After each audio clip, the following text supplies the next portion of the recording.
Hello and welcome to the Thought for the Day for Monday, the 22nd of June. My name is Alex and I'm the student coordinator here at Emmanuel. So as part of my Bible readings, I am currently in the book of Numbers.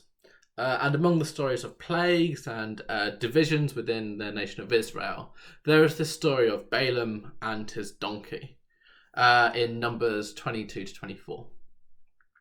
Now, this story starts with a king of a tribe called the Amorites, and he wants to defeat God's people. So he wants someone to put curses upon the nation of Israel. So he summons Balaam to come and to curse Israel. However, at some stage there comes a point where God tells Balaam not to, but he goes anyway. Then on his travels, there comes this quite unique moment where Balaam's donkey sees the angel of the Lord and he stops. Balaam, he tries to press onwards anyway until God speaks through the mouth of the donkey. He speaks directly to Balaam once again. And in this story, we see God speaking first to Balaam.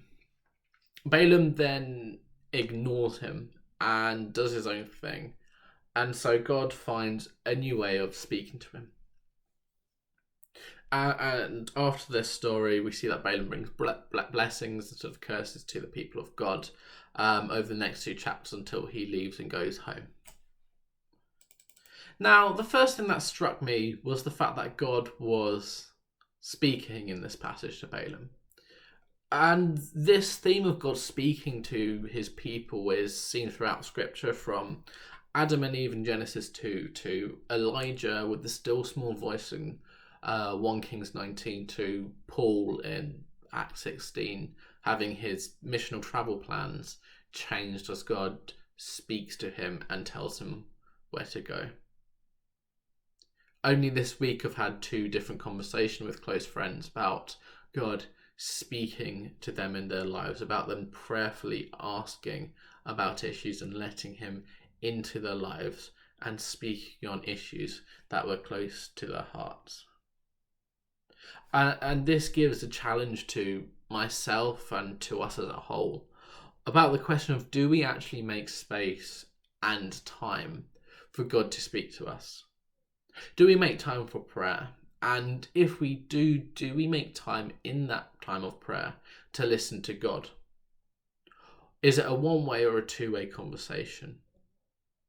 Do we go to him, say everything we want, and then say amen and do the prayerful equivalent of hanging up? Or do we let him speak?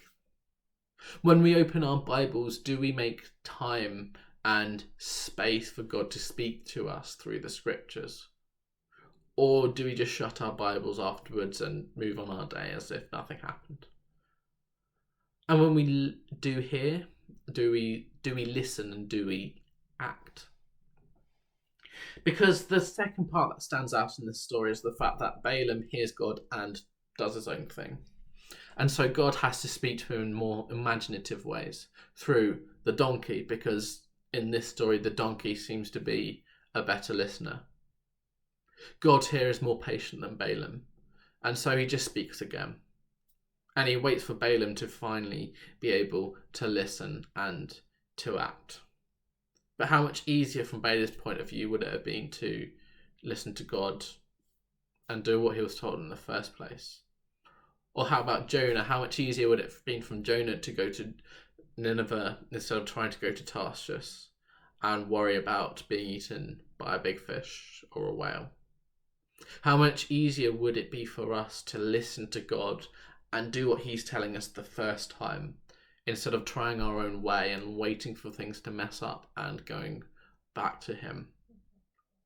How much easier and better would it be for us to make time to listen to what God is trying to say to us and to act accordingly?